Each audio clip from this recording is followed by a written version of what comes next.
This is a tutorial for Elise, going from the very first second time bar after the first repeat down to the next repeat. Okay. And in this section we have a lot of E octaves, so we're going to cover how to play those smoothly.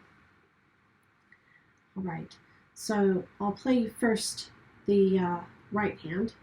So we are ending on the previous phrase at the second time bar, we end on an A, and then we move our thumb up to B, and then we come down and play this G. Now we're going to have a pattern for the next three phrases, and that is the next three phrases we have, or the next three group of notes, let's say. We go from here, low note G, high note F, low note F, high note E, low note E, high note D. So the pattern there is we go from the low note up 7, so not quite an octave, but one less than an octave. And then we go down from where our pinky was, an octave to the thumb. Down an octave from that E.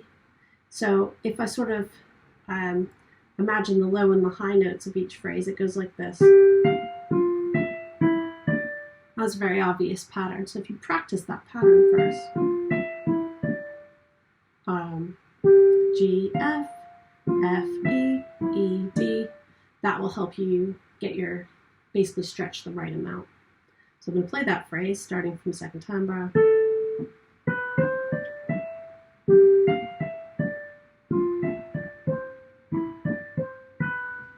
That's it. Now with our left hand at that time, we are playing the second time bar, it's an A minor power chord. There we go. And then we come up to a C power chord, so C, G, C.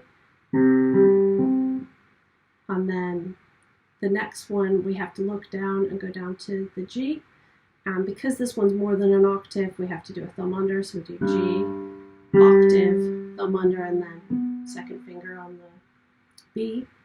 Then look down again, get pinky finger on the A,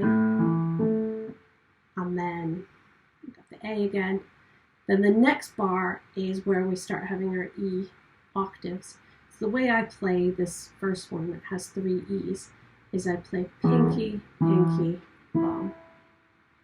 And the reason for that is we want these two to be quite legato, but the pedal being down will help us give us enough of a legato on these 2 octaves that we can actually get our hand up. So it sounds with the pedal like this. Without the pedal, you can hear the difference. That's why we really need the pedal on this. So starting from that octave part,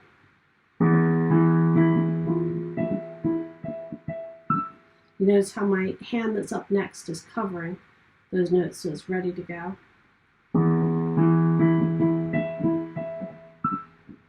Okay, and then my left hand is ready with the next part, which is the D sharp E. Now my book is marked 2-1, or 3-1, sorry. It's marked 3-1, I play 2-1, because then there's fewer fingers in the way, because I'm about to have to do this.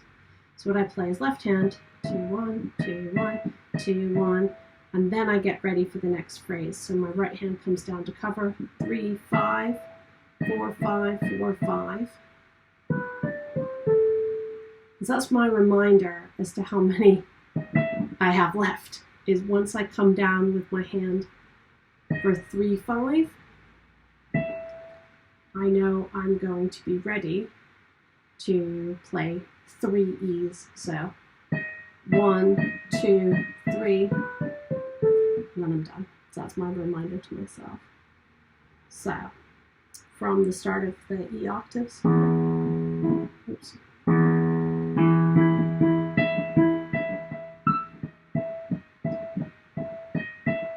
2, 3.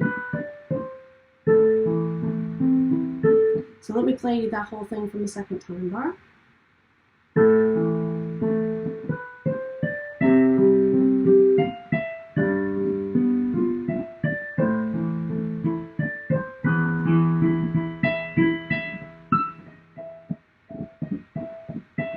Two, three.